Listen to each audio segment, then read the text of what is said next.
Mark 9. And he said to them, Truly I tell you, some who are standing here will not taste death before they see that the kingdom of God has come with power. After 6 days Jesus took Peter, James and John with him and led them up a high mountain, where they were all alone. There he was transfigured before them. His clothes became dazzling white, whiter than anyone in the world could bleach them. And there appeared before them Elijah and Moses, who were talking with Jesus.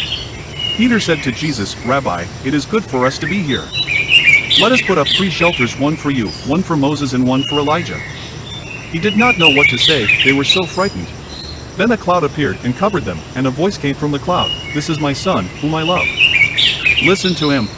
Suddenly, when they looked around, they no longer saw anyone with them except Jesus. As coming down the mountain, Jesus gave them orders not to tell anyone what they had seen until the Son of Man had risen from the dead. They kept the matter to themselves, discussing what rising from the dead meant. And they asked him, Why do the teachers of the law say that Elijah must come first? Jesus replied, To be sure, Elijah does come first, and restores all things. Why then is it written that the Son of Man must suffer much and be rejected? But I tell you, Elijah has come, and they have done to him everything they wished, just as it is written about him. When they came to the other disciples, they saw a large crowd around them and the teachers of the law arguing with them. As soon as all the people saw Jesus, they were overwhelmed with wonder and ran to greet him. What are you arguing with them about? He asked. A man in the crowd answered, Teacher, I brought you my son, who is possessed by a spirit that has robbed him of speech. Whenever it seizes him, it throws him to the ground. He foams at the mouth, gnashes his teeth, and becomes rigid. I asked your disciples to drive out the spirit, but they could not. You unbelieving generation, Jesus replied, How long shall I stay with you? How long shall I put up with you? Bring the boy to me. So they brought him. When the spirit saw Jesus, it immediately threw the boy into a convulsion. He fell to the ground and rolled around, foaming at the mouth.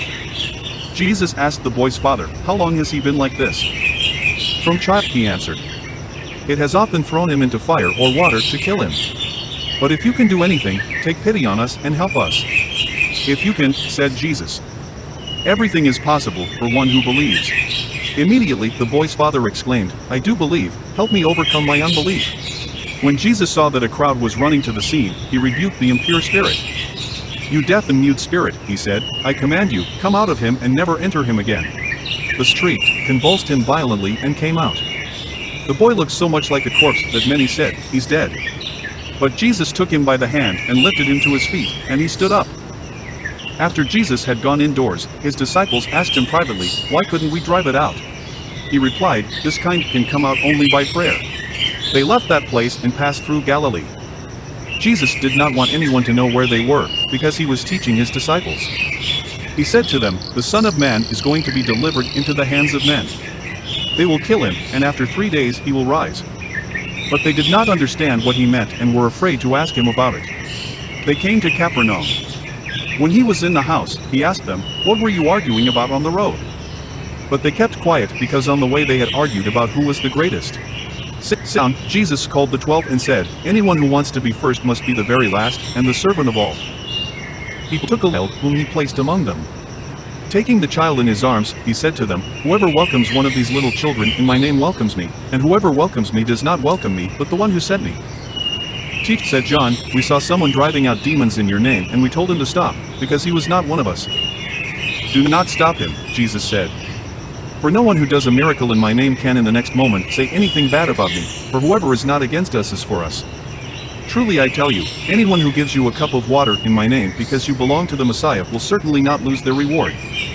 If anyone causes one of these little ones, those who believe in me, to stumble, it would be better for them if a large millstone were hung around their neck and they were thrown into the sea. If your hand causes you to stumble, cut it off. It is better for you to enter life maimed than with 2 hands to go into hell, where the fire never goes out. And if your foot causes you to stumble, cut it off. It is better for you to enter life crippled than to have 2 feet and be thrown into hell. And if your eye causes you to stumble, pluck it out. It is better for you to enter the kingdom of God with 1 eye than to have 2 eyes and be thrown into hell, where the worms that eat them do not die, and the fire is not quenched. Everything will be salted with fire. Salt is good, but if it loses its saltiness, how can you make it salty again?